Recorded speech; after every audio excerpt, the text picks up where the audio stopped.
vayera elav Adonai be'elonei mamrei v'hu yoshev pesach ha'oyel k'choy mayoim vayisa einav vayar v'hinei shloisha anoshim nitzavim alav vayar Ton Savaton Maria Magdalene erchete prois Gotias etius is omnimion بلى قد جاءتك آياتي فكذبت بها بلى قد جاءتك آياتي فكذبت بها واستكبرت وكنت من الكافرين. Or, la vie éternelle est qu'ils te connaissent, toi, le seul vrai Dieu, et celui que tu as envoyé, Jésus-Christ. Ici, nous sommes dans l'évangile de Jean, au verset 3, chapitre 17, verset 3, où Jésus nous parle d'un Dieu véritable. Et ce Dieu, qui est-il? Pour les musulmans, il n'est autre qu'Allah. Pour les bouddhistes, il n'est autre que Bouddha. Pour les témoins de Jéhovah, il s'appelle Jéhovah. Pour certains, c'est Yahvé. Et pour certains chrétiens, c'est Jésus-Christ lui-même qui est ce Dieu. Mais tout ceci, on parlait des religions dites monothéistes, car au-delà de ça, il y a d'autres religions qui ont plusieurs dieux. Nous allons parler de l'hindouisme, par exemple, qui a le dieu Brahma, qui considère comme le dieu créateur. Ils ont le dieu Vishnu, qui considère comme le dieu conservateur, et le dieu Shiva, qu'ils considèrent comme le dieu destructeur. Pour ne parler que de ces trois-là. Le Dieu véritable, quel est son nom? C'est ce que nous allons essayer de comprendre durant cette émission. Et avec moi, j'ai deux illustres invités qui ont une fois de plus accepté d'être des nôtres aujourd'hui, que je prendrai la peine de présenter juste après une courte transition.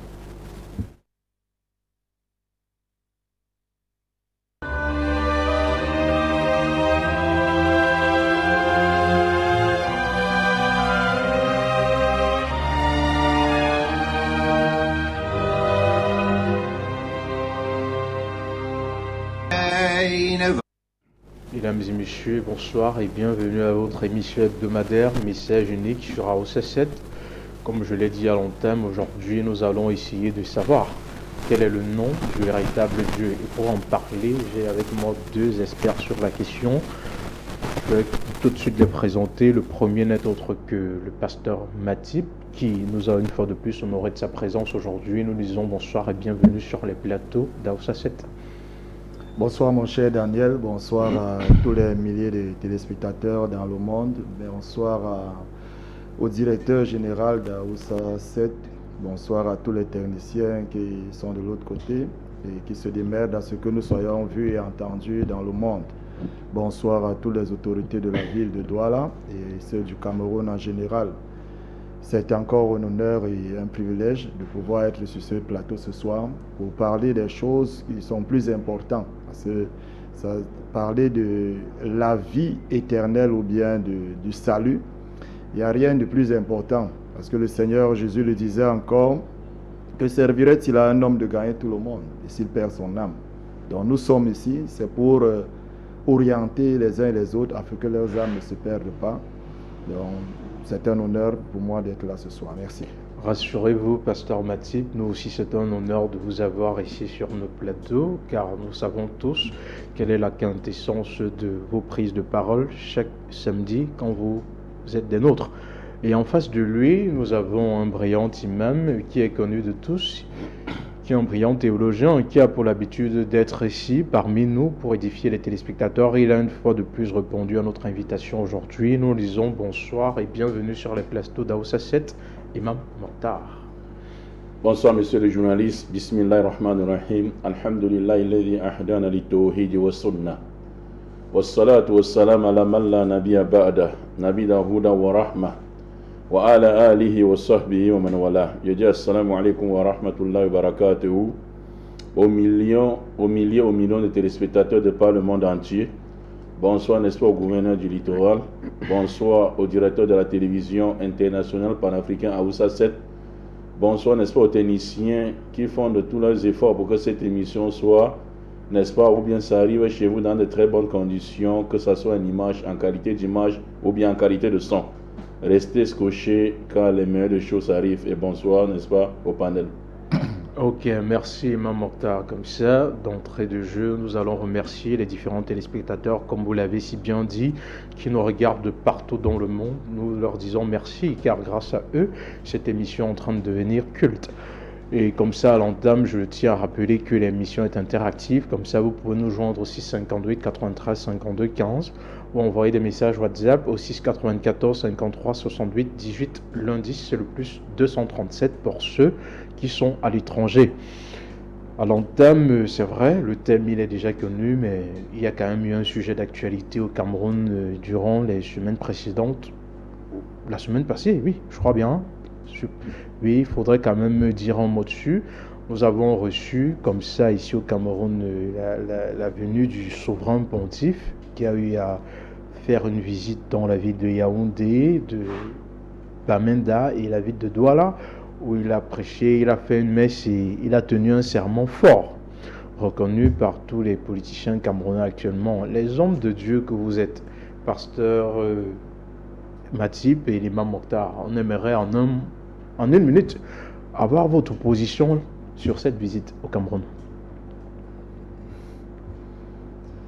Merci pour ta question, M. Daniel. Bref, c'est une visite qui fait plaisir aux chrétiens catholiques.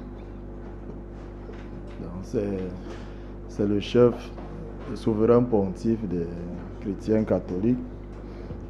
Nous ne pouvons pas cracher sur les milliers de chrétiens catholiques parce qu'ils honorent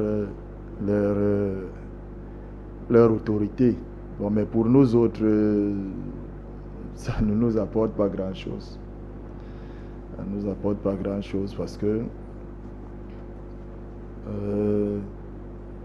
lorsque nous voyons par exemple cette visite, c'est vrai, il a dit beaucoup de bonnes choses qui ont été relayées, mais même l'enfer est plein de bonnes paroles. Si on dit des paroles qui ne sont pas suivies ou bien qui n'ont pas un impact réel, parce que pour moi, je pouvais penser que le pape peut-être en venant, Rome est l'État la plus riche au monde quand même. Donc il pouvait venir aussi avec du soutien pour le peuple camerounais.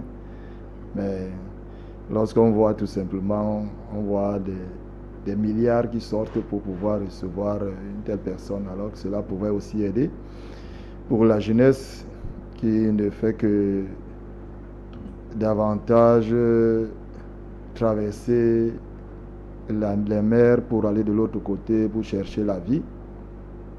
Et nous dépensons des milliards pour des choses qui, pour moi, ne valent pas grand-chose. Donc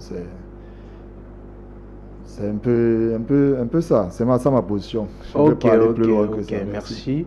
Pour le pasteur Matip, il ne voit pas une plus-value en cette visite, tant sur le plan économique, spirituel, tout ce qui peut en aller. Mais Imam Mokhtar, ce que j'aimerais savoir, si avec toutes les tensions que nous avons connues dans ce pays, avec le contentieux post-électoral, tout ce qu'il y a eu à se passer, n'a-t-on pas coutume de dire que quand une maison est en feu, peu importe la qualité de l'eau qui vient, elle aidera à éteindre le feu, Imam Mokhtar? Non, pour l'islam, n'est pas comme ça. Pour l'islam, n'est pas que lorsque la maison est en feu, il faut chercher n'importe quelle qualité de feu. Non. Et encore, nous parlons ici de religion. Attention. Et comme nous parlons de religion, vous comprenez, vous dites bien que nous sommes musulmans et le pape et ses sujets sont des catholiques. Ça veut dire qu'il y a un sujet, il y a, n'est-ce pas, anguille sur roche. Il y a anguille sur roche où d'abord même le mot sainteté. En islam, seul Allah mérite, n'est-ce pas, la sainteté à la côte douce. Et c'est même ça même le thème que nous voyons là. Seul Allah mérite, n'est-ce pas, le mot sainteté. Même Pierre, qui est à la tête de la papauté, n'a jamais été appelé saint. Et Pierre, même dans la Bible, n'a jamais dit que je suis saint. Dans la Bible, vous comprenez un peu. Donc il y a, n'est-ce pas, ce qu'on appelle les pouvoirs politico-religieux. Si c'est peut-être sur le plan politique, nous pouvons comprendre qu'il y a la diplomatie politique, etc.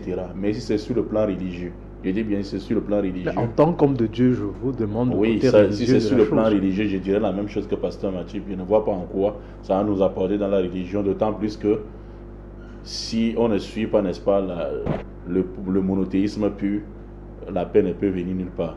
Parce que dans la paix, Allah dit si vous voulez la sécurité. Il nous a tous enseigné dans le Coran. Allah dit si vous voulez la sécurité, la paix, divorcer, n'est-ce pas, avec le polythéisme. Or, je ne vais pas entrer ici commencer à juger l'église catholique. C'est au vu, au su de tous ce qui se passe, n'est-ce pas, dans cette église. Merci. Ok, merci Imam Mokhtar. Déjà pour analyser ce sujet, déjà il faut le regarder sur plusieurs angles. Comme l'imam Mokhtar l'évoquait si bien, il y a le côté politique. On va aussi regarder le côté économique qui a été évoqué par le pasteur Matip, qui ne comprend pas pourquoi, en ce moment où les temps sont si difficiles dans notre pays, on débloquerait des milliards pour organiser une manifestation comme celle-là. Pourtant, les jeunes, entre eux, ne s'en sortent pas. Pour d'autres, ça peut aussi être un sujet de questionnement au niveau de l'aliénation. Savoir pourquoi a-t-on toujours l'impression que c'est de l'autre côté que la solution viendra? Le noir a-t-il autant ce complexe d'infériorité, d'autant sachant plus que on n'a jamais eu un pape noir jusqu'à présent, à moins que je ne me trompe au niveau de l'histoire, mais peut-être ceux qui sont bien placés pourront nous le dire. Le thème, il est là. Quel est le nom du véritable Dieu? D'entrée, je vous pose la question, pasteur Matip. Quel est le nom de Dieu pour vous? Déjà, merci pour cette question. Dieu se révèle dans sa parole, dont nous allons lire dans les Écritures. Je suis dans le livre d'Exode au chapitre 6. Je vais lire, Dieu lui-même se présente. L'Éternel dit à Moïse, on va aller au verset 2 rapidement. Dieu parla encore à Moïse et lui dit, je suis l'Éternel. Je suis apparu à Abraham, à Isaac et à Jacob, comme le Dieu Tout-Puissant. Mais je n'ai pas été connu d'eux sous mon nom l'Éternel. J'ai aussi établi mon alliance avec eux pour leur donner le pays. Bon, là-bas, ça ne nous intéresse pas. Mais nous voyons ici, Dieu se présente et il dit, il s'est révélé à Moïse comme étant le Dieu Tout-Puissant. Il s'est révélé aux autres comme, mais il ne s'est pas révélé à eux comme l'Éternel. Donc, Dieu est celui qui est, l'Éternel veut dire celui qui vit éternellement en fait, qui est dans l'éternité, qui n'est pas dans le temps. C'est ça Dieu. Mais lorsque nous définissons Dieu comme ça toujours, parce que de la même manière nous voyons dans ce verset, il dit, je suis apparu à Abraham, Isaac et à Jacob comme le Dieu Tout-Puissant, mais je n'ai pas été connu d'eux sous mon nom de l'Éternel. Il a apparu à Abraham, à Isaac, à Jacob comme étant le Dieu Tout-Puissant. Mais il ne s'est pas révélé à eux comme étant l'Éternel. Donc nous voyons ici déjà que au fil du temps, Dieu se révélait d'une manière ou une autre aux hommes. Et dans l'ancienne alliance, il s'est révélé à Agar dans le désert. Lorsque Ismaël était sur le point de mourir, il s'est révélé à Agar. Et Agar a dit, c'est Elohim, c'est celui-là qui m'a vu. Donc il s'est révélé comme ça plusieurs fois dans l'ancienne alliance. Il y a plusieurs noms qu'on donne, Jéhovah Rapha, Jéhovah Nissi, Jéhovah Shabbaoth. Il y a beaucoup de noms qui ont été attribués à Dieu par rapport à ce qui s'était révélé. Mais aujourd'hui, Dieu s'étant révélé aux hommes de cette manière-là, parce que lorsqu'on dit par exemple aujourd'hui Dieu, comme on a écrit sur notre thème, quel est le nom du véritable Dieu? Ça veut dire que nous devons pousser plus loin, parce que Dieu déjà ça peut être, c'est un nom commun. D'autres personnes peuvent s'aligner et dire que, comme beaucoup le disent, il fait du ciment avec de l'argile et tout, et il le peint, il dit non, c'est Dieu, c'est mon Dieu là-bas. D'autres à sa bouteille, il dit que c'est Dieu. D'autres à ses fétiches, il dit que c'est Dieu. Mais nous devons essayer de sortir de ce nom commun pour retrouver le nom du véritable Dieu. Comment est-ce que Dieu se révèle à nous aujourd'hui et comment est-ce qu'il voudrait que nous puissions parvenir à lui? C'est là où nous sommes aujourd'hui pour pouvoir répondre à cette question. Donc, dans les lignes qui suivent, je vais vous entraîner dans ce voyage? Merci. Est-ce que vous savez que je m'attendais à cette réponse venant de vous, pasteur Mathieu? Je savais qu'on devait tourner, mais à votre première prise de parole, certainement, vous n'aurez pas donné le nom de Dieu. C'est très stratège de votre part. Mais forcément, celui qui est en face, on verra la façon dont il va réagir. Parce que je l'ai vu vous écouter religieusement et prendre une note. Et Imam Mokhtar, vous avez écouté le pasteur Mathieu. Qu'avez-vous à dire de sa conception? Alhamdulillahi Rabbil Alamin, wa salatu wa salam ala Rasulillah, wa ala alihi wa sahbihi wa man wala. Vous savez, je ne vais pas commencer déjà avec les répliques, mais présenter, n'est-ce pas, le véritable, et ce que les téléspectateurs, n'est-ce pas, attendent. Vous savez, le véritable nom d'Allah, qui a donné le véritable nom du Créateur, qu'il a donné à tous les messagers, tous les prophètes, sans exception, est Allah. Et je vais vous démontrer ici. Vous savez, les langues sémitiques sont des langues sœurs. L'arabe, l'hébreu et l'araméen. Vous comprenez un peu? Allah vient d'un mot qu'on appelle ilah, al-ilah. Écoutez-moi très bien. Parce qu'il y a certains gens qui vont dire, on veut voir Allah dans la Torah, ou bien dans les Zabour, les Psaumes de David, ou bien encore l'Injil. Allah vient de Al-Ilah. Al-Ilah, il y a, bon, il n'y a pas les arabophones ici pour que je les explique vraiment clairement. Il y a un Hamza. Non, mais il y a des arabophones qui nous écoutent. Oui, il y a des arabophones qui nous suivent. Il y a un Hamza qui était supprimé. Ce Hamza a été supprimé uniquement dans le but d'alléger la prononciation. Et lorsqu'on a supprimé ce Hamza, Al-Ilah est devenu, n'est-ce pas, Allah. Al-Ilah. Al-Ilah, c'est quoi? Al-Ilah, c'est l'adoré. C'est-à-dire la divinité adorée, Al-Ma'boud. Vous comprenez un peu? Et c'est ce même nom que Allah avait donné à qui? C'est ce même nom que Allah avait donné à Moïse.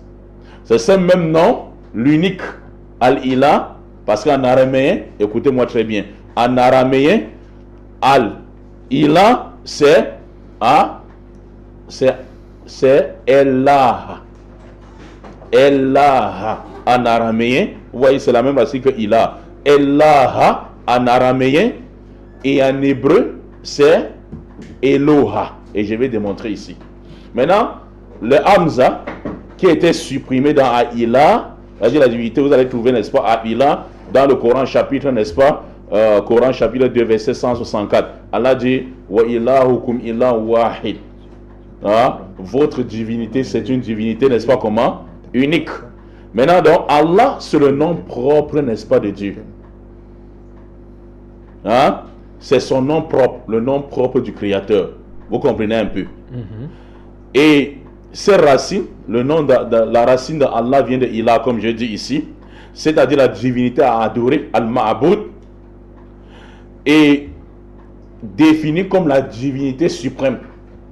Écoutez bien, définie comme la divinité suprême, car rien ni personne ne possède sa perfection. Rien ni personne ne possède, n'est-ce pas, sa perfection. Il est cité plus de 2200 fois dans le Coran. Il est cité plus de 2200 fois dans le Coran. Et c'est la base de tous les autres noms. Écoutez bien, c'est la base de tous les autres noms. Parce que Allah a les caractéristiques que les autres noms. S'il vous plaît, dites au pasteur, ne pas, s'il vous plaît, suivez. Parce qu'il va prendre la parole ici, ils vont revenir sur ce que nous sommes dans les détails ici. Donc le pasteur Mathieu va dire que Dieu a beaucoup de noms et des attributs. Ça c'est vrai. Allah pas de 90, même plus. Vous comprenez un peu. Mais la base de tous ces noms, c'est Allah. Parce que Allah, ou bien Al-Ilah, a des caractéristiques qu'on n'a pas d'autres noms. Que n'ont pas d'autres noms, j'allais dire. Par exemple, c'est un nom spécifique que personne ne peut porter. Donc Al-Ilah, ou El-Laha en araméen, ou bien Eloha. je vais vous lire le Pentateuque ici en hébreu. S'ils ont le courage de réfuter ce que je vais lire ici. Vous comprenez un peu. Donc ici, par exemple, vous voyez, il a d'autres noms comme chez nous en islam, Ar-Rahman, Ar-Rahim, Ar-Razak.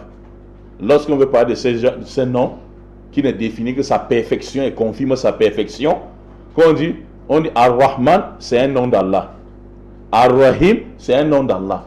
Ar-Razak, c'est un nom d'Allah. Mais on ne dit jamais que Allah, c'est un nom de Rahim. Je ne sais pas si vous comprenez. Ou bien on ne dit jamais que Ar-Razak, hein? Ou bien Allah, c'est un nom d'Ar-Razak. Je ne sais pas si vous comprenez. Je vous suis parfaitement. Oui. Donc, ça veut dire ici que le nom Allah porte, n'est-ce pas, tous les autres noms. Parmi les particularités de ce nom, hein, il n'y a que son sens comprend tous les autres sens et l'ensemble de tous les autres noms. Donc, Allah porte tous les autres noms. Vous comprenez un peu? Et indique de manière générale et autres noms, hein, alors que tous les autres noms ne détaillent que sa perfection. Alors que lui, Allah porte tous les autres noms. Vous comprenez un peu? Allah est le nom le plus immense. C'est pour ça qu'on trouve dans la Torah, dans les écrits araméens, également dans le Coran. C'est le nom le plus immense. Les savants parlent souvent de Ismullah ou Ahzam. Ismullah ou Ahzam, le nom le plus immense. Vous comprenez un peu? Et c'est le nom qu'on retrouve dans la plupart même des rappels. Je vais vous lire, n'est-ce pas, un texte ici, le Pentateuque, pour confirmer la justesse de ce que nous disons en islam. Ici, ça c'est le Pentateuque. Les Juifs. Vous savez, les Juifs, il y a les Juifs messianistes, il y a les Juifs, les Samaritains qui n'acceptent pas d'autres livres que les Pentateuques. Voici les Pentateuques ici. Et c'est écrit en hébreu. Je dis comment en hébreu? Parce que là, je ne peux pas les tenir pour qu'ils ne peuvent pas lire l'hébreu. Ils connaissent. Donc ici, dans le livre de Davarim, Davarim, ce qu'on vous appelez, n'est-ce pas, Deutéronome. Dans Davarim, ici, dans Davarim, Kala 32, 15 à 17, écoutez ce qui va être dit ici en hébreu. Excusez-moi. Ici, en hébreu, ici, dans le Pentateuque. Il est dit ici, dans le Pentateuque, à partir de verset 15 à 17, dans les Davarim, c'est-à-dire Deutéronome, chapitre, n'est-ce pas, 32, on dit Vaishmani, hein, Yeshureni, Vaifa, Shamatal, Avirkasita, Vaishto, Eloha. Le même sens que Ilaha dans la langue arabe, comme ce sont des langues sœurs, et la même chose que Elaha en araméen. Donc ici, il dit Vaishto, parce qu'il y a les juifs qui nous suivent. Il dit Vaishtosh Eloha Asahu Yahinabel Tu Yeshuhato. Le verset 16. Yakni Oho Beisarim Betoovo Yak Isoho. Maintenant, écoutez le verset 17 encore. Il dit Yisbehu la Shedim Lo Eloha Elohim. Sur la même place. Il dit quoi? Yeshbehu la Shedim. C'est-à-dire, il y a des gens qui ont décidé de sacrifier. Sacrifier à qui? Lo Eloha Elohim. Sacrifier à d'autres Elohim. Donc, Eloha, c'est d'abord le nom de Dieu, ici.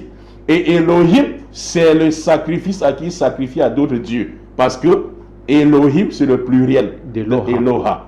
Donc, ici, le verset 17 nous le dit, ici en hébreu, ils sont en train de sacrifier des bêtes à d'autres dieux qui n'est pas le véritable Dieu qui est qui? Eloha. Ou bien Al-Ilah. Merci. Vous comprenez un peu? Je vais chuter, s'il vous plaît. Je vais chuter. Vous comprenez un peu? Oui. Okay. Merci beaucoup. Donc ici, vous comprenez, j'ai encore ici la Torah falsifiée de Rashi, expliquée par Rashi, hein, où il explique toujours que le nom de Dieu, hein, ici, ça c'est Rashi. Hein, vous allez voir ici la voix de la Torah. La voix de la Torah par Rashi.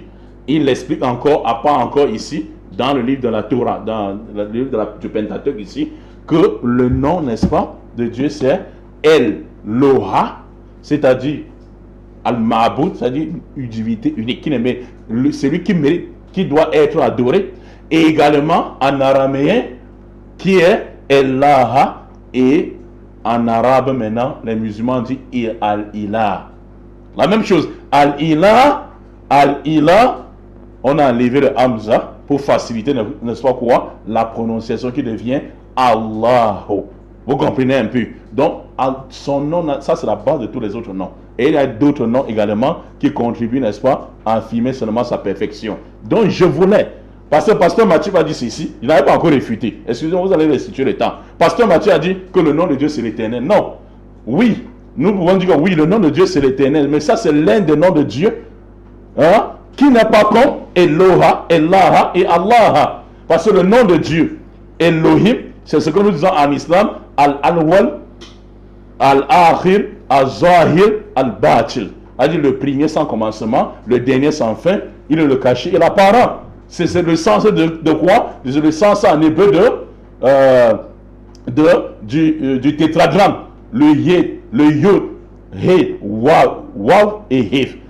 Ça, c'est le sens du tétragramme, qui veut dire celui qui était. Si j'essaie de comprendre ce que vous êtes en train de dire, Imam Mokhtar, ici il est question de faire une différenciation entre les attributs de Dieu et son nom propre. Non, c'est pas ça. Chaque nom a les attributs. Ce qu'il a donné, c'est un nom de Dieu. Chaque nom a un attribut. Chaque nom de Dieu a un attribut. Mais on dit la base de tous les noms. C'est ce que nous sommes en train de donner. Dieu a un nom qui, c'est parmi les spécificités de Ilaha, Al-Ilah, n'est-ce pas? Ellaha, Eloha, et qui est la base de tous les autres noms. Or, il n'est donc un seul nom de Dieu. Il n'est donc qu'un seul nom de Dieu. Qui est quel nom? Qui est le nom, n'est-ce pas, du tétragramme? Le Yod, He, Vav et He. Donc, ce qu'on appelle le Yahweh, c'est lui qui était, qui est et qui sera. C'est-à-dire le premier sans commencement, le dernier sans fin. Et nous disons la même chose aussi dans l'islam, que ça fait partie des noms d'Allah. Al-Awwal, Al-Akhir, Al-Zahir, Al-Batil. Vous comprenez un peu? Donc le premier sans commencement, le dernier sans fin, le caché et l'apparent. Vous comprenez un peu? Et il dit encore que l'autre, l'un des noms de Dieu, c'est Al-Shaddai. Non, c'est vrai. Al-Shaddai, c'est ce qu'on appelle le Tout-Puissant. Et en islam, nous disons la même chose. Que l'un des noms de Dieu, c'est Al-Shaddai, qui veut dire, n'est-ce pas, qui veut dire, n'est-ce pas, le Tout-Puissant, Al-Jabbar ou bien Al-Aziz. Vous comprenez un peu? Donc, maintenant, il faut que il travaille ici. Que le nom de Dieu, qui est la base de tous les noms, c'est Allah, dans la Torah, dans l'évangile, dans les psaumes et dans le Coran. Donc, il contredisent cela. Ok, merci Imam Mokhtar. Le défi étant ainsi lancé, je vais me tourner vers le pasteur Amidou, parce que durant la prise de parole de l'imam Mokhtar, deux autres invités nous ont rejoints. Je vais tout de suite leur passer la parole. Le premier, c'est le pasteur Amidou. Quel est le véritable Dieu pour vous, pasteur Amidou? Voilà, merci pour commencer. Je salue tout le monde, je salue tous ceux qui nous suivent. Et je remercie Aoussa Chet avec tout cet effort que ça ménage pour qu'on puisse éclaircir les Écritures. Bon, sans plus tarder, je l'ai suivi par rapport à son allocution. Bon, pour moi je pense que dire que bon, le nom de Dieu c'est l'Éternel, comme mon confrère l'a dit, et lui dit Allah, Eloha, tout ça, c'est un problème de langue. C'est un problème de langue, parce que éternel c'est en français, Allah c'est en arabe, Eloha c'est en hébreu. Mais si on définit tout ça dans une seule langue, vous allez voir que c'est-à-dire l'éternel. Résume tout. Oui, ça revient. En fait, pour mon frère Imam Mokhtar, moi je pense que pour connaître le véritable nom de Dieu, c'est d'abord de savoir qui est Dieu et le nom que lui-même a révélé à ses prophètes. Qu'est-ce que ça signifie? Et nous allons aussi revenir aussi, c'est quoi le nom? D'accord? Parce que nous avons Dieu et nous avons les créatures. Les créatures de Dieu ont des noms propres. C'est des noms parce que les créatures ont un début. Et on les donne des noms. D'accord? Mais Dieu, celui qui a existé dans l'éternité, donne son nom. C'est-à-dire le nom qu'il s'attribue, c'est par rapport à ce qu'il est. Parce que quand on dit Jéhovah, Jéhovah veut dire, je pense que c'est éternel. Allah, ça a aussi une définition. Parce que quand il dit Allah, il y a des musulmans qui disent que Allah, bon c'est Allah. Mais Allah veut dire quelque chose. Dieu veut dire quelque chose. Dieu, c'est-à-dire l'être suprême, ça c'est français. Un peu. Donc le nom éternel, c'est lui qui n'a ni commencement ni fin. Le nom de Dieu, ce sont ses attributs comme il venait de le dire. Mais s'il faut que Dieu s'est fait un nom propre. Chez nous les chrétiens, c'est que nous connaissons les attributs de Dieu. Il a dit à Moïse, c'est lui qu'on appelle je suis. C'est-à-dire, il n'y a pas un allégorie qui peut dire que bon, Dieu, voilà comment ça a commencé. Il n'y a pas. Je suis celui qui est. Donc ça définit ce qu'il est. Éternel. Tout ça, ce sont des mots qui définissent ses qualités. Bon, mais maintenant un nom, comme moi je m'appelle Amidou, je ne suis pas éternel. J'ai existé avant mon nom. Vous voyez un peu, Amidou n'a pas existé avec moi. Moi, quand j'étais dans le ventre de ma mère, je ne m'appelais pas Amidou. C'est quand je suis sorti qu'on m'a donné un nom. Voilà, c'est ça qu'on appelle le nom propre. Bon, Dieu s'est fait un nom. Un nom propre comme les créatures. À partir du moment où il est venu vivre sur la terre pendant 33 ans, il s'est fait aussi un nom. Donc quand on dit le véritable nom de Dieu, c'est Jésus-Christ. Jésus-Christ. Quand il est venu au monde vivre comme les hommes, c'est à partir de ce moment qu'il s'est fait un nom. Mais les autres noms, quand on dit tout ce qu'il a cité, ça dépend des langues. Quand il dit Jéhovah, est-ce que Jéhovah c'est en arabe, c'est en français, c'est en quelle langue? Mais si tu parles Jéhovah, c'est hébreu. Mais si tu définis Jéhovah en hébreu, ça donne un attribut de Dieu. D'accord? Quand il dit, il a encore dit quoi? Elohim, Eloha, tout ça. Eloha. C'est pas en français ni en arabe. C'est en hébreu. Ça signifie quoi? Tout ça, c'est des attributs, Monsieur Mouktar. Quand il dit éternel, éternel c'est en français. Mais si on parle en hébreu, on définit éternel, tu vas voir ça aussi un autre. Ça prend un autre vocable. Donc ils ne disent pas que Allah c'est le nom de Dieu. Non. Ça c'est un mot, l'un des attributs de Dieu, mais en arabe. Non, il ne faut pas que tu parles français et tu donnes le nom de Dieu en arabe. Ça n'a pas de sens. Parle français et tu donnes les attributs de Dieu en français. C'est ça qui fait son nom. Mais le nom propre, en tant que quelqu'un qui existe comme parmi les créatures, il s'est fait un nom. Jésus-Christ. Et Jésus l'a dit, je pense que c'est dans Jean, qui dit, j'ai fait connaître ton nom aux hommes que tu m'as donné. Il a fait connaître son nom aux hommes qu'il lui a donné. Voilà, c'est un peu ça. Le nom de Jésus, le nom de Dieu, c'est Jésus. Selon le pasteur Amidou, point de vue que certainement le prédicateur Alassane s'inscrivera en faux vis-à-vis de celui-là, et la parole lui est donnée tout de suite de nous présenter aussi le nom de son Dieu. Et bref, en un mot, le nom du créateur de l'univers en arabe c'est Allah. Voilà. Son nom propre. Mais et je vois que le côté d'en face confond ce qu'on appelle un nom et un attribut. Pourquoi j'ai dit qu'il confond? Parce que chaque nom porte un attribut. Chaque nom porte un attribut. Vous voyez? Parce que le nom désigne la personne lui-même et l'attribut donne ses qualités. Le nom propre de Dieu en arabe c'est Allah. Maintenant, que veut dire Allah en arabe? Voilà. Ça veut dire Dieu. Ça veut dire celui à qui l'adoration est de droit. Exclusivement. Dieu.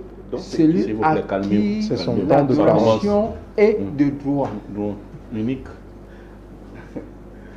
Parce qu'il ne faut pas que les gens puissent... Parce que maintenant, si on parle dans d'autres langues, vous allez vous perdre. Il faut d'abord qu'on vous situe d'abord en arabe. On dit, le mot Allah, en arabe, veut dire en français, celui à qui l'adoration est de droit. Et à qui les serviteurs doivent vouer un culte plus exclusif. D'où maintenant, en dehors de lui, dans le monde, personne ne porte ce nom. Voilà pourquoi c'est son nom propre à lui et à lui seul. Ce nom ne peut se trouver nulle part et à qui d'autre qu'à lui seul. Parce que dans les cieux, il a le seul à porter sur ce nom. Sur la terre, il est le seul. Maintenant, ce que les gens n'ont pas toujours compris, c'est que quand on veut parler des choses qui est plus grande que soi, c'est là où il y a un problème. Vouloir dire que Jésus, parce que j'ai risqué en faux déjà, est celui qui était envoyé par celui à qui l'adoration est de droit au fils d'Israël. Il a désigné que c'est à lui seul que cette adoration doit être vouée, quand Satan l'avait tenté. Monsieur le pasteur Amidou, soyez parfois prompt à reconnaître que vous êtes en train de chevaucher sans cheval. Et c'est plus grave. De vouloir dire que celui à qui l'adoration est de droit est Jésus, et que Jésus remet l'adoration à qui l'adoration est de droit, c'est deux choses différentes. Soyons parfois aptes à nous comprendre quand on parle et de comprendre son interlocuteur quand il parle. Si on ne s'écoute pas et on n'écoute pas son interlocuteur, ça ne vaudrait pas la peine qu'on vienne ici. Vous forcez à dire que Jésus est celui à qui l'adoration est de droit et Jésus dit que c'est faux. Satan dit, prosterne-toi devant moi, je te donnerai tout. Il dit non, la prosternation n'est de droit qu'à celui-là.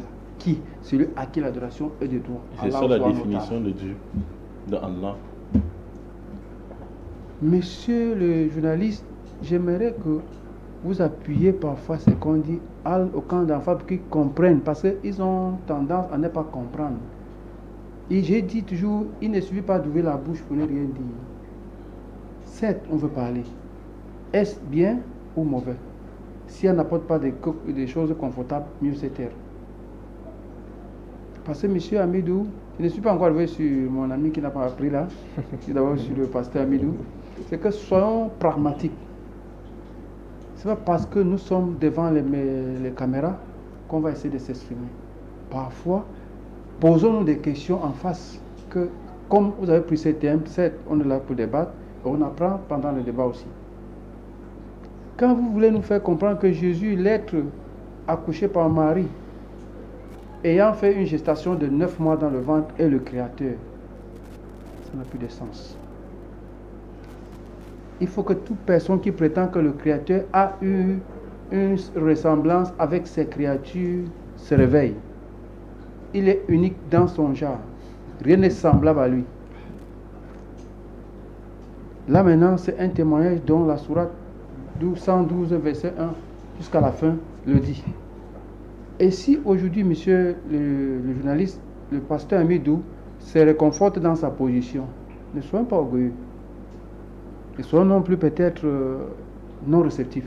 Il faut recevoir de la personne qui est en face, analyser si ce qu'il dit a un sens, on embrasse, si ça pense, on jette. Mais dit qu'on doit jeter tout de ce qui sort de la bouche de quelqu'un, ça n'a plus de sens. Tout peut sortir de la bouche, il y a le bon et le mauvais. Seule la parole de Dieu n'a rien à être rejetée par nous. Mais un être humain, pendant son allocution, il peut avoir des erreurs, il peut avoir des perfections. Des erreurs sont jetées à la perfection qui sort de sa bouche et à retenir. Si aujourd'hui, monsieur le journaliste, le pasteur Amidou ne reconnaît pas devant vous que celui à qui l'adoration est de droit est Allah subhanahu wa ta'ala et que Jésus a renvoyé cela à lui, je serai très déçu pour la première fois à l'émission. Merci. Ok, merci, prédicateur Alassane. Si le camp d'en face ne reconnaît pas que l'adoration devait être exclusive à Allah, et reconnaître que quand Satan demande à Jésus de se prosterner, il dit que cela ne doit être fait que devant le Dieu véritable. Qu'est-ce que le pasteur Matip a ajouté à ce qui vient d'être dit par le prédicateur Alassane? J'ai entendu juste un bruit qui venait de son côté. Il n'a rien dit de bon. Rien. Cela voudrait dire qu'il n'a pas appris. Non, il n'a rien appris. Laisse, je vais l'instruire. Je vais t'instruire. Comme l'a dit le pasteur Amido tout à l'heure, il a embrayé le pas parce qu'il voulait d'abord écouter Imam Mokhtar. Mais le pasteur Amido a entré, il a tapé le pied à la fourmière et nous allons nous y lancer. Donc, il a si bien dit dans le livre de Jean chapitre 17, verset 6, Jésus dit, j'ai fait connaître ton nom aux hommes que tu m'as donnés. Du milieu du monde, ils étaient à moi et tu me les as donnés et ils ont gardé ta parole. Jésus-Christ est venu pour révéler Dieu. Comme je le disais tantôt à mon ami Alassa qui n'a pas appris, que ce n'est pas dire que j'ai perdu un peu, mais je préviens.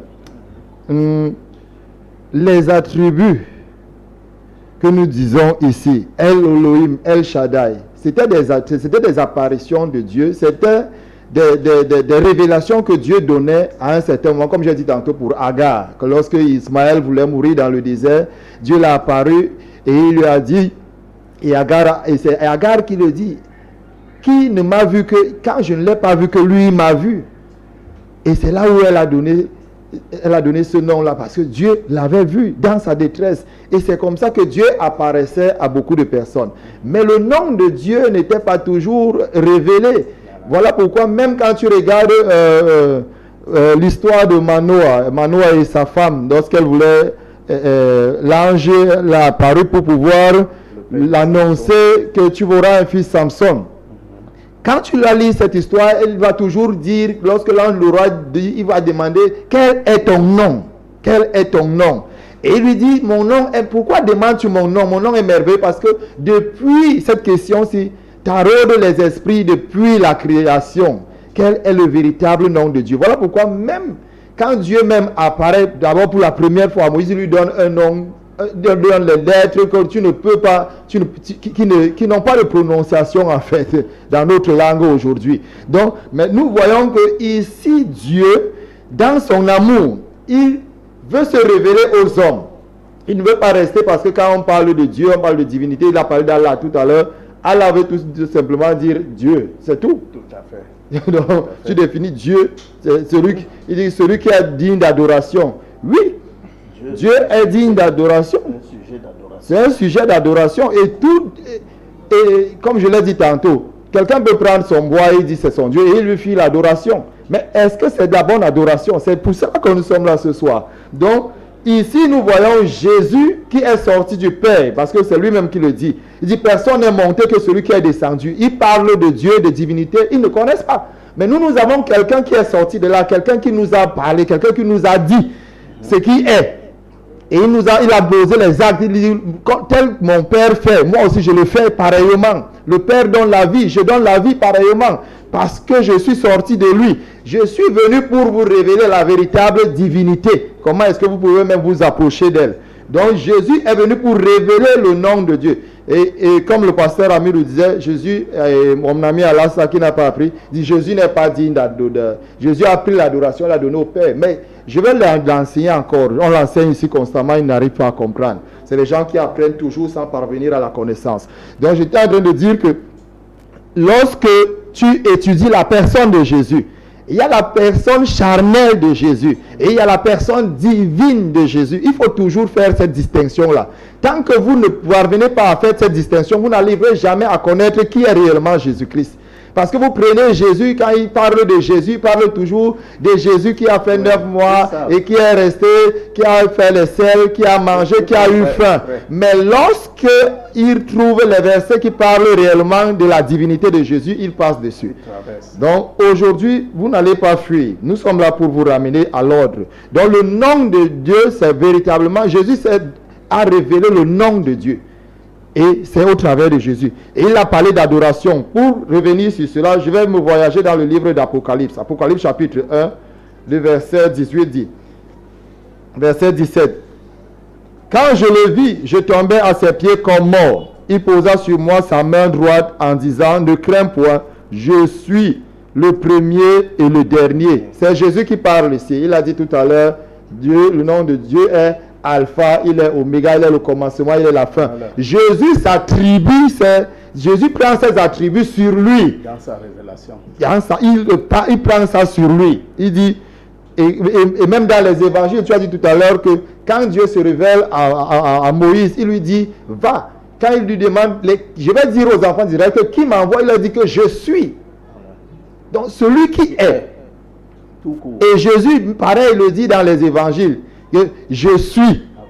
Avant qu'Abraham ne soit, je suis. Donc Jésus est le Dieu révélé, le Dieu qui était caché s'est révélé. Donc ici nous voyons le vivant, j'étais mort, et voici je suis vivant au siècle des siècles. Je tiens les clés de la mort et du séjour des morts. Dans toujours Apocalypse chapitre 5, verset 8, il dit, quand il y prit le livre, les 4 êtres vivants et les 24 vieillards se prosternèrent devant l'agneau, tenant chacun une harpe et des coupes d'or remplies de parfums qui sont les prières des saints. Ici, vous devez comprendre que vos prières, si elles ne passent pas par Jésus, elles ne vont pas arriver. Donc vous priez envers, vous faites le babada, des simagris tout simplement. Et il chantait un cantique nouveau en disant, tu es digne de prendre le livre et d'en ouvrir les sceaux, car tu as été immolé et tu as racheté pour Dieu par ton sang des hommes de toute tribu, de toute langue, de tout peuple et de toute nation. Mais ils vont venir te dire que Jésus n'a été envoyé que à la tribu d'Israël. Ici, tu comprends très bien, monsieur Alassa, que il a racheté pour Dieu les hommes de toute langue, de toute nation, de toute tribu. Tu as fait d'eux un royaume et des sacrificateurs pour notre Dieu, et ils régneront sur la terre. Je regardais et j'entendis la voix de beaucoup d'anges autour du trône et des êtres vivants et des vieillards. Et leur nombre était des myriades et des myriades et des milliers et des milliers. Ils disaient d'une voix forte, l'agneau qui a été immolé est dit de recevoir la puissance, avant la sagesse. Ok, après la lecture de votre verset, je viens de recevoir un message venu de France. Bonsoir le plateau, bonsoir aux journalistes, à l'imam, au pasteur, ainsi qu'au cheikh Alassane. Ma question est au pasteur Amido. Alors, pourquoi Dieu a donné le tétragramme Yod-Ha-Wah-Weh Karim depuis Lyon, en France? Il veut savoir pourquoi Dieu a donné le tétragramme. Oui. Ce sont ses attributs. D'accord? Ce sont ses attributs, monsieur le téléspectateur. Ce sont ses attributs. Je vais prendre un exemple. Dans les prophéties d'Ésaïe. Ésaïe a dit, un enfant nous a été donné, un fils nous est né. On l'appellera Emmanuel, Dieu Emmanuel, Dieu Tout-Puissant, Père éternel. Voilà les attributs. Quand on dit Père éternel, c'est qui? C'est Dieu. Dieu Tout-Puissant, c'est qui? C'est Dieu.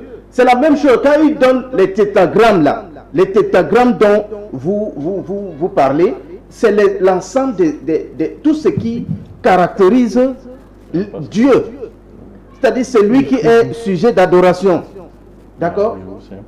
Cet enfant qui est né de Marie, on lui donne des attributs, les mêmes attributs que Dieu. Père éternel, Dieu Tout-Puissant, et Emmanuel, c'est-à-dire Dieu avec nous.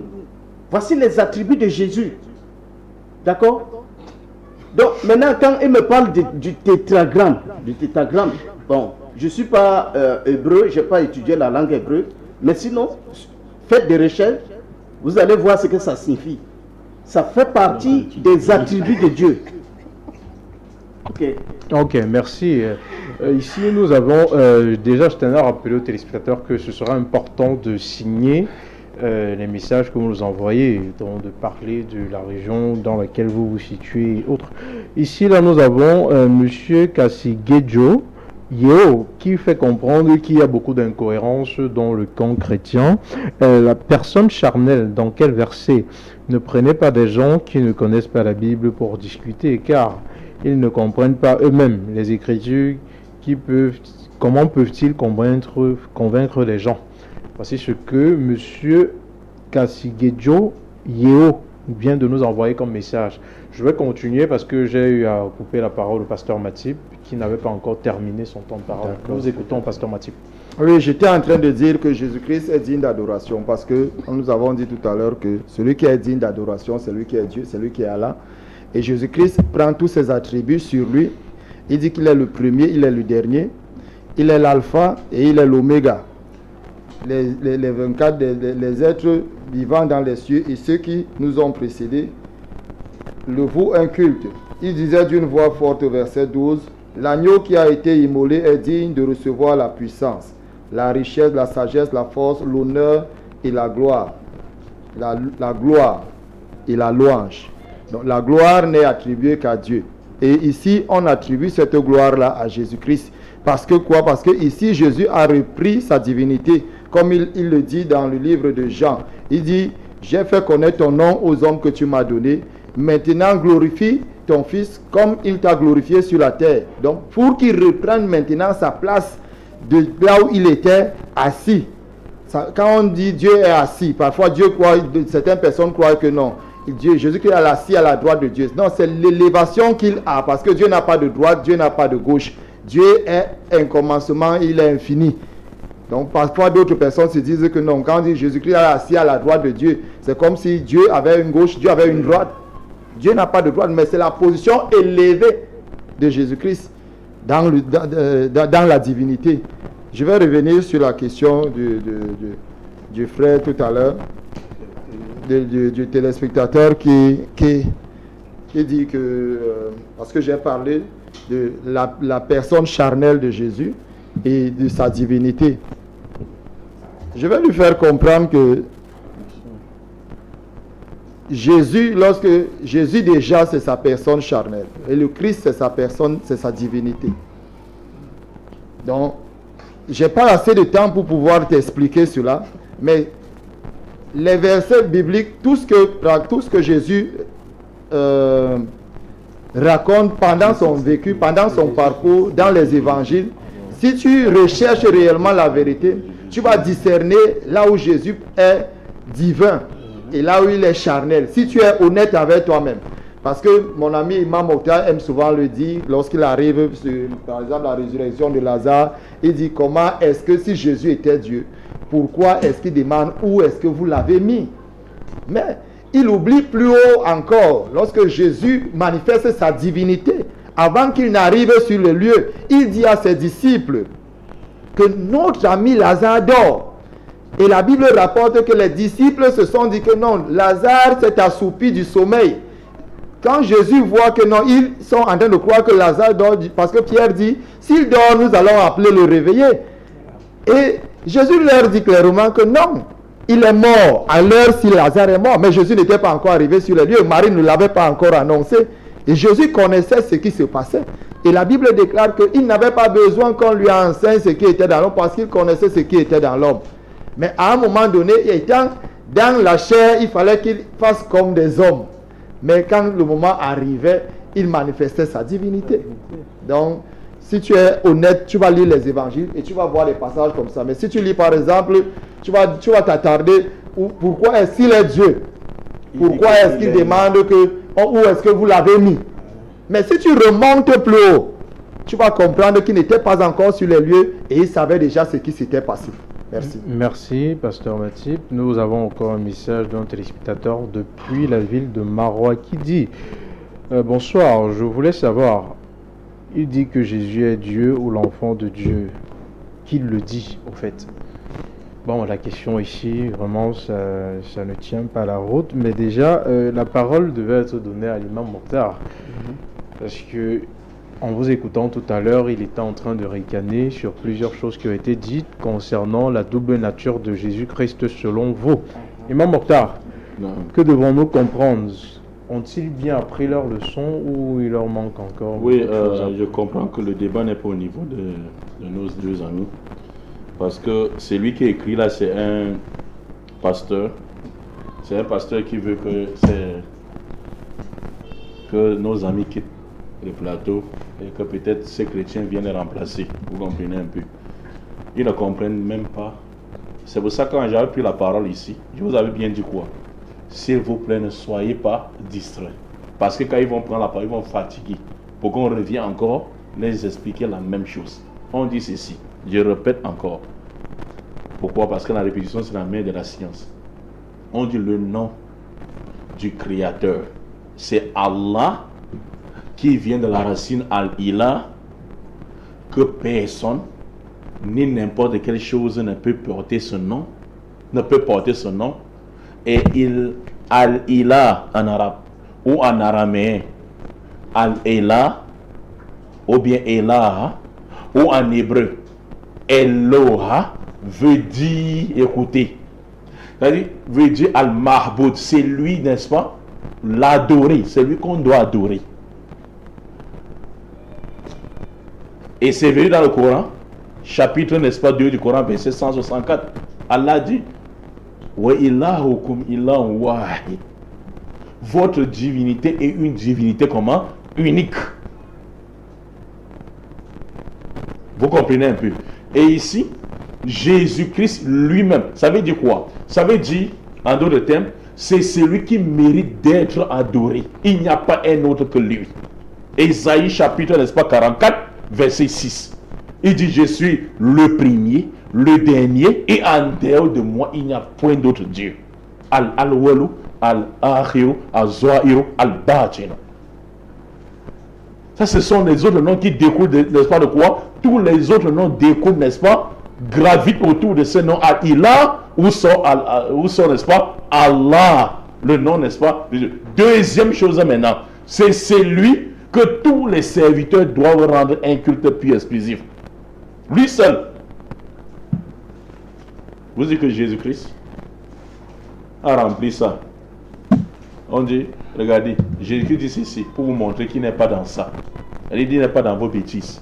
Je vais appeler ça bêtise.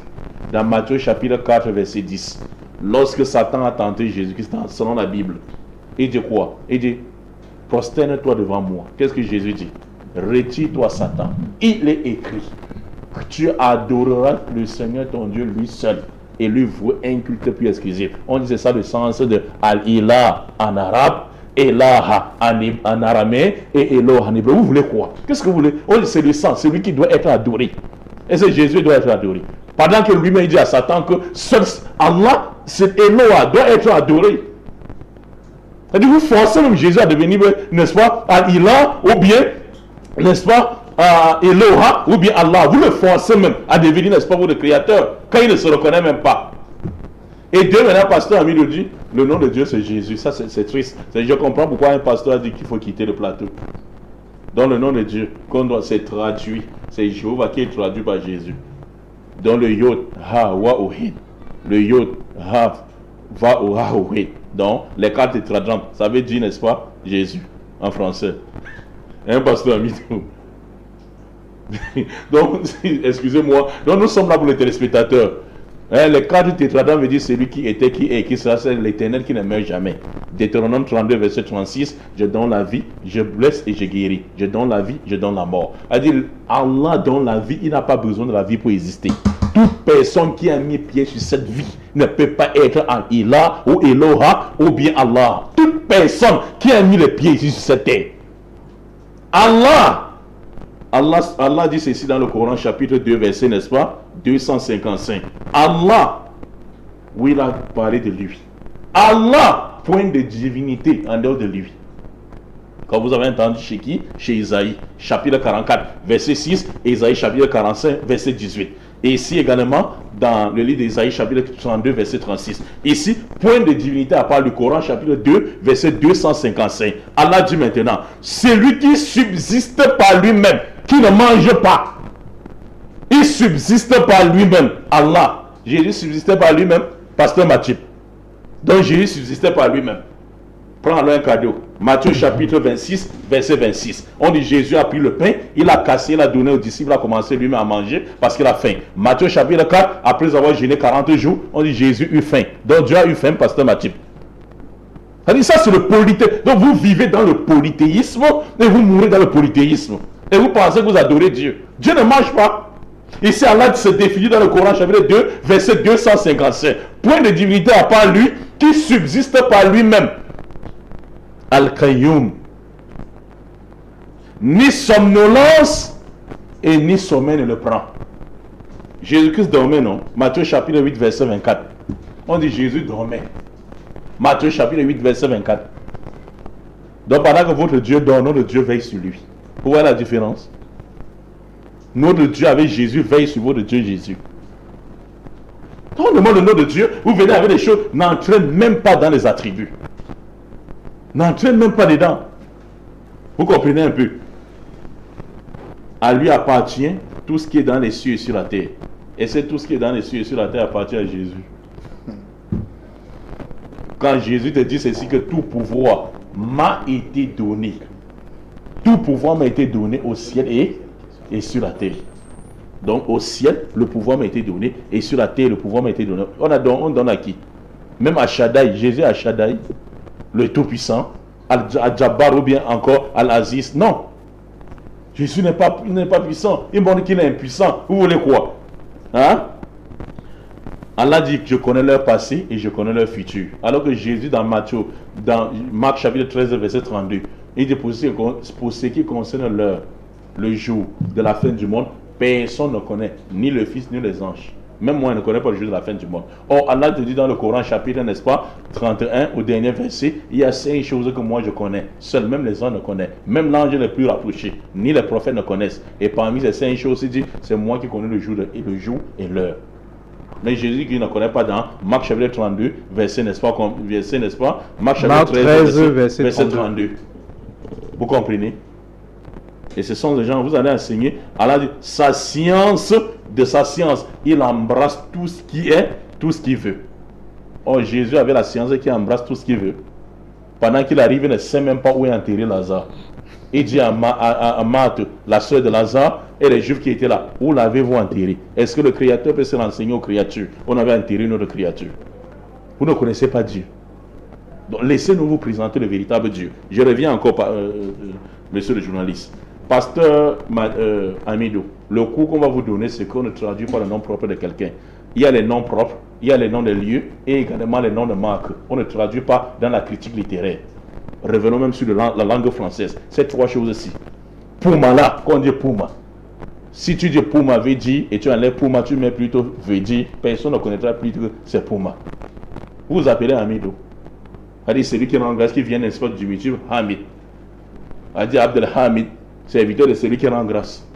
Donc maintenant vous arrivez en France, on dit serviteur de celui qui rend grâce. Tu vas te reconnaître. Est-ce que vous allez vous reconnaître? Et que le nom de Dieu veut dire Jésus. Regardez à quel niveau vous êtes loin de connaître même le thème que vous-même vous avez proposé. Donc ici, je donne maintenant le cours aux téléspectateurs pour sortir, monsieur le journaliste. Je répète. Le nom du Créateur, c'est Allah. Allah qui vient, n'est-ce pas, de Al-Ilah. On a juste enlevé le Hamza pour faciliter la prononciation.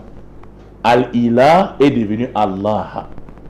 Parce que pour connaître comment Allah a se nommé dans la Torah, Al-Ilah, Allah, il faut voir la racine plutôt de où sort Allah. Al-Ilah, Ilaha en araméen, Eloha en hébreu, comme j'ai lu ici, le texte en hébreu. Le texte ici en hébreu. Je relis encore Pasteur Amidou, parce que on ne sait jamais. Parce que même quand je lisais, tu entrais. Il faut que je vais relire ici, monsieur le journaliste. Ici, dans Deutéronome chapitre 32, verset 15 à 17, monsieur le journaliste. Ici, Vaish mena yashurume, Vaish va shamata havita kasita, Vaish to Eloha. Voilà le nom Eloha ou Al-Ilah. Chez les Hébreux, dans le Pentateuque. Eloha. Asahu veyashna beltu yeshuato. Ici le verset 16. Yakmi ohuhu besari beto evo yak isuhu. Le verset 17. Écoute encore, on fait la différence maintenant. Et dit Yashbihu lachedin lo Eloha Elohim. Eloha Elohim. Vous avez sacrifié des animaux, n'est-ce pas, qu'on devait sacrifier à Eloha, au Elohim, aux divinités, à d'autres divinités. Vous avez compris? C'est Elohim, c'est le pluriel en hébreu de Eloha. On n'a qu'une heure. Vous comprenez? S'il vous plaît, s'il vous plaît, s'il vous plaît. Ne commencez pas. Ne commencez pas. On n'a qu'une heure. Et ici, il y a également le commentaire de Rachid sur la voie de la Torah. Ils n'ont pas ces mêmes croyances. Vous payez le livre des gens et vous vous renseignez même pas chez les gens et vous dites que c'est Jésus. Vous avez quel test, monsieur le journaliste? Donc j'ai dit ici, d'autres gens vont dire Allah a beaucoup de noms et chaque nom a un attribut. Chaque nom a des attributs. Les gens vont demander pourquoi on dit Allah. Allah a une particularité par rapport à d'autres noms. La particularité c'est quoi? C'est le nom spécifique que personne ne peut porter. Ça c'est parmi les spécifiques de Allah, Allahu ou bien Ilah. Personne ne peut porter son nom. Depuis que vous avez trouvé quelqu'un qui s'appelle Allah. Il y a des gens qui s'appellent Jésus, non? Ça c'est les particularités. Il y a des gens qui s'appellent Jésus. Il y a même un voleur qui a porté le nom de Jésus. Bat Jésus. C'est lui qu'on a crucifié avec Jésus. Un bandit qu'on a crucifié avec Jésus. Il s'appelait pas Jésus. Il y a les gens qui s'appellent. S'il vous plaît, calmez-vous. S'il vous plaît, s'il vous plaît, pasteur Abid, calmez-vous. Vous comprenez un peu. De deux, maintenant, s'il vous plaît, calmez-vous. Vous aurez le temps de calmez-vous. Juste après lui, vous aurez la parole. Vous comprenez, ça commence. Donc Allah est la base de tous les autres noms. Exemple, parmi les noms d'Allah, par exemple, en islam chez nous, Ar-Rahman, qui a des attributs. Ar-Rahim, qui a des attributs. Ar-Razak. Mais regardez la particularité de Allah. On dit le nom d'Allah Ar-Rahim. Le nom d'Allah Ar-Rahman. Le nom d'Allah Ar-Razak. On ne peut jamais dire le nom d'Ar-Rahim Allah. Le nom d'Ar-Rahman Allah. Non, le contraire ne peut pas. Ça c'est deuxième spécificité de quoi? De Allah ou de Ilah dans la Torah, dans l'évangile, comme n'est-ce pas dans les Zabour, dans le Coran. Vous comprenez un peu. Troisième spécifique également, c'est le sens. Et il dit ce nom comporte le sens de tous les autres noms. Le sens de tous les autres noms, alors que tous les autres noms ne viennent que comment? Ne sont que les détails de sa perfection. Écoutez bien, tous les autres noms, Al-Shaddai, Al-Aziz, Al-Jabbar, tous ces noms-là ne sont que les détails, n'est-ce pas, de sa perfection de qui? Allah. Vous comprenez un peu. Et Allah est le nom le plus immense.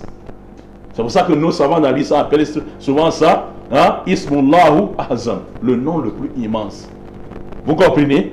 Et ici, c'est pour ça que Dieu a mes frères musulmans. C'est pour ça que les savants ont, n'est-ce pas, de l'islam, ils ont conseillé les gens, lorsque vous voulez implorer Allah, c'est mieux de dire Allahumma. Allahumma, le mime qui est là. C'est comme quand tu dis Allahumma, c'est comme si tu disais, monsieur le journaliste, oh Allah, je t'implore par tous tes noms. Regroupés, tous tes noms regroupés. Allahumma. Inanasluk. Vous comprenez? En 30 secondes, imam. Oui, donc, mais le débat est mal parti d'abord pour nos amis à côté, parce que ils n'arrivent pas à présenter le Dieu qu'ils adorent.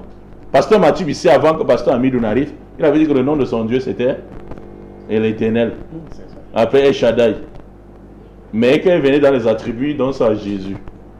Pasteur Amidou vient dans le pion en disant que le nom même de Jésus, le nom de Dieu même c'est Jésus. Est-ce que le nom de Dieu c'est Jésus, Pasteur Amidou? Jésus n'a. Où est-ce que Jésus a dit que je suis Dieu? Moi je vous prends toujours le verset de Jean 5, verset 30. Virgule, écoutez monsieur le journaliste. Virgule 36 à 37. Je vais citer ça, je m'arrête. Comme mon temps est fini. Je ne peux rien faire de moi-même. Selon ce que j'entends, je juge. Et mon jugement est juste. Parce que je ne cherche pas ma volonté, mais la volonté de celui qui m'a envoyé. J'ai un témoignage plus grand que celui de Jean-Baptiste. Les œuvres que le Père m'a donné d'accomplir, ces œuvres même que je fais, témoignent que celui qui m'a envoyé. Et ce Père, vous n'avez jamais vu son visage et vous n'avez jamais entendu sa voix pour faire la différence de qui? Entre lui et ce Père. Mais ils disent que c'est Jésus qui est le Père là. Parce que les frères se sont décidés, les amis plutôt, nos amis, ils se sont décidés, n'est-ce pas, d'esquiver la guidance. Je devais passer la parole au prédicateur Alassane, mais je vais commencer par le pasteur Amidou, puisqu'il a dit quelque chose ici. Quand l'imam Mokhtar était en train de dire personne ne porte le nom d'Allah, il a dit que l'imam Mokhtar était un menteur. Donc oui, j'aimerais savoir, vous avez déjà vu quelqu'un qui s'appelle Allah? Oui. Oui, dans ma langue, il y a les gens qu'on appelle Allahwadi. Allah. Allah Wadi. C'est-à-dire Allah et Wadi. Moi, je suis Giziga. Est-ce que c'est Oui. Allah Oui, c'est-à-dire que Dieu, parler du sens. c'est Dieu qui a fait. Dieu qui l'a fait. Non, Allah. mais il y a des chrétiens qui s'appellent Dieu donné. Dieu ne dort. Oui. Vous voyez ce que je suis en train de Ou dire? carrément Jésus. Oui, mais je suis en train de dire ceci. Oui. Est-ce qu'on a déjà vu quelqu'un? Il y a des gens qui s'appellent Dieu ne dort, mais ils ne s'appellent pas Dieu. Vous voyez ce que je veux dire? Ouais. Dieu Ouais, donné. ils ne sont pas Dieu. Je prends l'exemple Oui. courant du thème. Oui. Moi, par exemple, j'ai un ancien camarade d'université qui s'appelait Dieu ne dort. Pourquoi? On lui a donné ce nom parce que quand sa mère... En fait, l'écart entre lui et son grand frère, c'est 9 ans. Sa maman a fait 9 ans sans concevoir. Du coup, on se demandait si elle était devenue stérile et tout et tout. Donc, quand cet enfant vient au monde, ce qu'elle juge bon comme nom pour lui donner, c'est Dieu ne dort, pour Oui. dire que Dieu ne l'a pas oublié. Oui. Mais est-ce qu'en réalité, il pourrait s'appeler Dieu tout simplement, celui qui est digne d'être adoré, dans le sens qui est révélé par l'imam Mokhtar, en fait? Raison pour laquelle, écoutez, monsieur Daniel, Imam Mokhtar, ça veut dire c'est un feu de paille. Tu vois, c'est un feu de paille. Nous parlons français. Nous parlons français, il parle français, il explique les choses en français, mais quand arrivé sur le nom de Dieu, les attributs de Dieu, il les donne en arabe. La langue arabe a connu, c'est-à-dire la langue arabe, au temps de Moïse, ça n'existait même pas. Au temps d'Abraham, la langue arabe n'existait pas. Si on date l'origine de la langue arabe, vous voyez un peu, Noé n'a pas connu la langue arabe. Mais est-ce qu'au temps de Noé, là, on appelait Dieu avec tout ce que les Rahman, Arahim, Allah, tout ce qu'il cite là. Ça n'existait pas.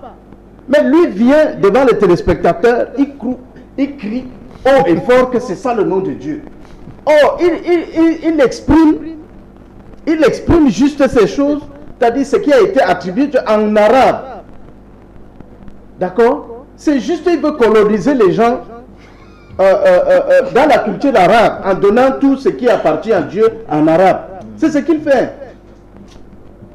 Mais il prend ça pour la vérité universelle. Noé n'a pas connu ces mots-là, monsieur Mokhtar, parce qu'il ne parlait pas arabe. D'accord? Quand tu donnes tout ce qui appartient de Dieu en arabe, mon frère, où est la vérité là? Parce que Moïse là, Moïse, d'accord? Quand Dieu s'est révélé à Moïse, il lui a dit en hébreu, d'accord? Il n'a pas dit que je suis Allah.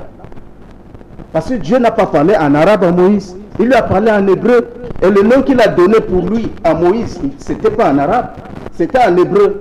Et ça ne correspondait pas à Allah. D'accord? Il a dit, je suis Jéhovah. Est-ce que Jéhovah et Allah, c'est la même chose? Tu peux rire, mais les téléspectateurs, c'est à eux que je m'adresse. Même Pasteur Mathieu n'est pas d'accord. D'accord? D'accord? Il n'a jamais dit, Dieu n'a jamais parlé à Moïse en lui disant que je suis Allah. Il n'a jamais dit ça. Ça, c'est les Arabes qui l'ont exprimé, qui ont exprimé ce que Dieu a dit à Moïse sur le mont Horeb en arabe. D'accord? Donc, ne venez pas coloniser les gens avec la langue arabe pour dire que non, c'est ça qui est la vérité. Ne venez pas coloniser les gens avec la langue arabe pour dire que c'est ça qui est la vérité. Vous nous donnez un peu de temps. C'est ça que je suis en train de dire. Je tenais juste à rappeler aux téléspectateurs pour vous relancer que le camp d'en face ne devrait pas essayer de coloniser les gens avec la langue arabe. Arabe, bien sûr. Parce que tout ce qui donne de Dieu, quand il veut donner le nom de Dieu, les attributs de Dieu, c'est en arabe. Mais il parle français. Or, dans la Bible, parce que les noms ont ce qu'on appelle la translittération. Par exemple, on dit Yoshua. Yoshua. Le Ye en hébreu, en français, ça prend le nom de Jésus. C'est une translittération. Mais quand on veut traduire Elohim ou Eloah, Elohim, ça veut dire Dieu. Mais comme vous étiez en train de parler de ça, Yeshua, ça c'est une traduction, c'est pas la translittération. Yeshua pour Jésus, mais oui. Est-ce qu'il y a le J Le J se trouve. Non, c'est ce qu'on appelle la translittération, c'est-à-dire il y a les sons. Je le dis parce que certains savants qui ont vraiment étudié la langue hébraïque disent que Jésus même ce n'est pas la traduction du nom Yeshua même qu'on est en train d'utiliser. Donc je ne sais pas s'ils se sont trompés à ce niveau. Non, c'est la quand on dit Jacob, d'accord. En hébreu, je pense que c'est si je ne me trompe pas. Non, je vais prendre un nom que je connais. Par exemple, Jean-Baptiste. D'accord? On dit Joachim. Joachim. En français, c'est Jean-Baptiste. En arabe, c'est Yahya. D'accord? Mais on voit toujours que c'est... L'arabe est plus proche parce qu'il y a toujours le Y. C'est pas un problème. Le Y et le J. Mais ce qui est sûr, ça change. Quand ça part en arabe, ça change. C'est une translittération. Quand on dit Abraham, en arabe, on dit Ibrahima. Ibrahim. D'accord? Est-ce que Abraham et Ibrahim, c'est la même chose? C'est une translittération. Quand on dit Yeshua, en arabe, on dit Isa. C'est pas la même chose, c'est une translittération. D'accord? Mais quand lui vient sur le plateau et dit le vrai nom de Dieu, c'est il donne les trucs en arabe. Oh, la langue arabe a connu une origine. Il ne va pas donner le nom de quelqu'un qui est éternel dans une langue qui a connu une origine. Ça, c'est de l'ignorance. Et je suis sûr que parmi les spectateurs, il y en a ceux qui ont envie, la rage de le corriger, mais ils ne le parviennent pas. Mais quelqu'un qui se glorifie dans l'ignorance, ça fait mal. Le mensonge. Bon, et puis, attends, je vais te poser une simple question, monsieur. Je vais lui poser une simple question. J'ai une simple question. Il connaît tout le monde. Allons-y. Une simple question. Même sur la langue. Quand il dit que nous, le fait de dire que Jésus, c'est quoi là? Je vais lire un petit passage dans Hébreu 1, verset 10. Pardon, dis-moi ça, je vais lui poser une simple question. Mais avant de poser votre question, je tenais à vous rappeler que ne passons pas à côté de l'essentiel. Je peux vous le rassurer. Si ça existait, on l'aurait forcément su. Il n'y a pas quelqu'un sur cette terre qui s'appelle Allah. Tout comme il n'y a pas quelqu'un sur cette terre qui s'appelle Yahvé, Jéhovah. Non, ça existe. Bon, pour dire quoi? Des noms pour dire... Je prends l'exemple. Si peut-être vous êtes originaire de l'ouest, je ne sais pas, de la région du Noun, vous allez voir des Bamoun qui s'appellent Poutonigné, la bonté de Dieu. Mais il ne s'appelle pas Dieu. Vous voyez où je vais en venir? Oui, mais on ne peut pas s'appeler. Le nom ne tue pas. On Voilà. peut pas appeler quelqu'un Allah et il meurt. Voilà, il s'appelle... On peut l'appeler Allah. On l'appelle, voilà, vous voyez ce que je veux dire. On l'appelle Poutonigné, la bonté de Dieu. Ayani, c'est Dieu qui sait. Mais on ne peut pas dire Dieu. Vous ne verrez aucun Bamoun qui s'appelle Dieu. Ou peut-être aucun Douala qui s'appelle Lola. C'est impossible. Qui a le nom de Dieu, que c'est un nom propre qui est connu à lui. Oui. On peut peut-être dire la bonté de Dieu, comme je disais tout à l'heure, Dieu ne dort, Dieu donné, Dieu ceci, mais en lui-même. Et il n'y a pas quelqu'un qui a ce poste. Mais il y a quelqu'un qui a ce nom. Mais il n'y a pas quelqu'un qui a le poste de Dieu, c'est-à-dire il a les attributs de Dieu. Ça n'existe pas. Mais il peut porter un nom. Nous avons Bourema Diallo ici qui nous écrit ce pasteur Amidou, c'est faux. C'est en langue Foufoudé. Allah Wadi veut dire simplement Dieu, mais ne veut pas dire un Dieu, prénom de quelqu'un. Ça, c'est votre frère sûrement. Il s'appelle Bourema Diallo. Qu'est-ce qu'il a dit? Bourema Diallo. Il a dit quoi? Personne n'a porté ce nom. Allah, vous avez dit que quelqu'un a porté. C'est ça qui dit. Le nom de Allah Wadi, il a veut dire quoi? Il a porté. Allah Wadi veut dire quoi? Vous qui êtes Foufoudé. Oui. Allah Wadi. Ça veut dire c'est Dieu qui a fait ça. Oui, c'est Dieu qui a fait ça. Mais c'est ça qu'on veut. Attends, mais on dit personne ne porte ce nom. Vous comprenez? Vous comprenez mon avis? Allah veut dire quoi? C'est son d'abord. Maintenant, lui, le bleu, Allah. Il y a des musulmans qui s'appellent Abdallah. Oui, Abdelaziz. Qui veut dire quoi? Serviteur de Dieu. Serviteur de Dieu. Serviteur du tout. Donc ça veut dire. Mais il a quelque chose qui est rapproché à ça. Mais on ne peut pas donner directement le nom Dieu à quelqu'un. Vous comprenez ça? C'est qui dit que ça ne tue pas? Les gens peuvent voir dans ma langue qui s'appelle Job. Oui. Job. Mais il n'est pas Dieu. Il n'est pas Dieu. Mais quand on Ça veut dire que Job, selon ce que Imam Mokhtar dit, serait le vrai nom de Dieu. Parce qu'il y a des gens qui portent le nom de Dieu. de Job est Dieu. Mais non, c'est le nom de Dieu. C'est comme ça qu'on appelle, c'est que nous on n'a pas Dieu dans ma Vous avez sans doute compris, Pasteur Amidou, sans vous couper. Vous savez que nous sommes toujours guidés ici par le temps. C'est une régie. On a un temps pour faire l'émission, un temps pour rendre l'antenne. Juste quelques secondes. Oui, en quelques secondes, vous allez certainement sortir avec ça votre mot de conclusion parce que c'est déjà la fin. Oui, naturellement, le temps passe tellement vite. Vous avez vu, tout comme les téléspectateurs, ils ont pour habitude de dire que ça me dit, c'est parce que ça va vite. Au fait, sur le plateau, nous avons quand même de brillants intellectuels ici. Donc, pour dire quoi? En 30 secondes, je vais prendre un mot de fin de tout un chacun et rassurez-vous déjà, on va continuer sur le même thème parce que vous avez sans doute vu qu'il y a beaucoup de choses à dire. Pasteur Amidou, je prends votre mot de fin rapidement. Oui, Imam Mokhtar, s'il te plaît, en quelques secondes. Quand on dit Dieu, le Père dit au Fils. Le Père dit au Fils. Seigneur, toi Seigneur, tu as au commencement fondé les cieux et la terre. Sont l'ouvrage de tes mains. Maintenant, quand le Père dit ça au Fils, il considère le Fils comme lui-même ou comme un autre Dieu? Voici ma question. Je réponds directement. Ok. Chers téléspectateurs, vous savez, la Bible a appelé beaucoup de personnes Dieu. Il y a Moïse qui se fait appeler Dieu dans Exode chapitre 7, verset 1. Je te fais Dieu face à Pharaon avec grandi. La Bible a appelé même Satan Dieu. La Bible a appelé les croyants même Dieu dans Somme chapitre 86, 82, verset 6. Mais l'apôtre Paul vient maintenant conclure. Il est dans 1 Corinthiens chapitre 5, 8, verset 5. De même qu'il y a beaucoup dans les cieux qui sont appelés de Dieu et beaucoup sur la terre appelés de Dieu. Mais pour nous, il n'existe qu'un seul Dieu créateur des cieux et de la terre. Et celui qu'on appelle Ilaha. C'est celui maintenant qu'on appelle Allah, dont on vous invite à ça. Ok, votre mot de fin, Pasteur Mathif. Merci déjà, et le temps vraiment était très court ce soir. Mais nous allons y revenir. Tout ce que je vais dire simplement, c'est que on va faire la part des choses entre les attributs. Parce que le nom Dieu, en fait, comme je l'ai dit tantôt, c'est un nom commun. Mais Dieu a révélé son nom parce que Dieu se révèle. Dieu, même dans sa parole, il se révèle. Ce n'est pas comme on lit les Écritures, ça veut dire que Dieu se révèle.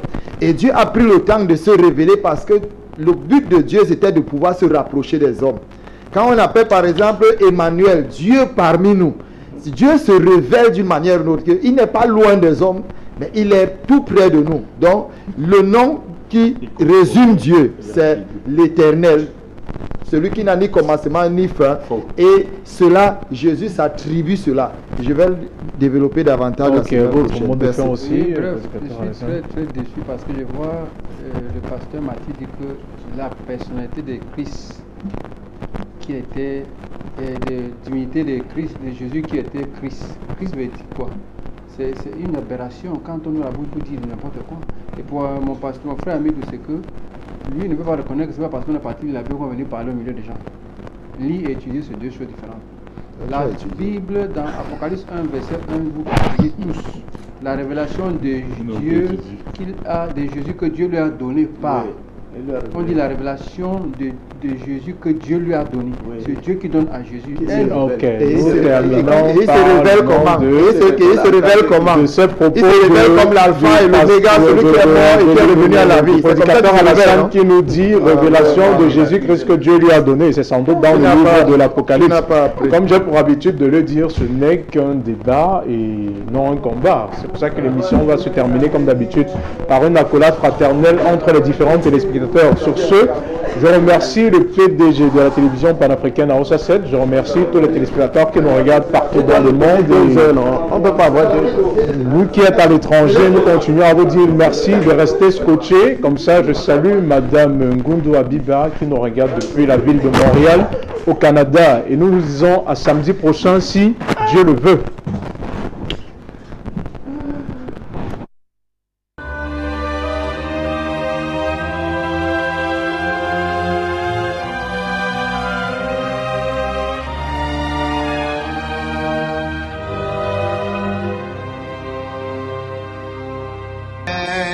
vayera elav Adonai be'elonei mamrei v'hu yoshev v'pesach ha'oyel k'choy mayoim vayisa einav v'vayar v'hinei shloisha anoshim nitzavim alav v'vayar Ton Savaton, Mariae Magdalene, erchete prois Gotias, etius eis domnimion. بلى قد جاءتك آياتي فكذبت بها بلى قد جاءتك آياتي فكذبت بها واستكبرت وكنت من الكافرين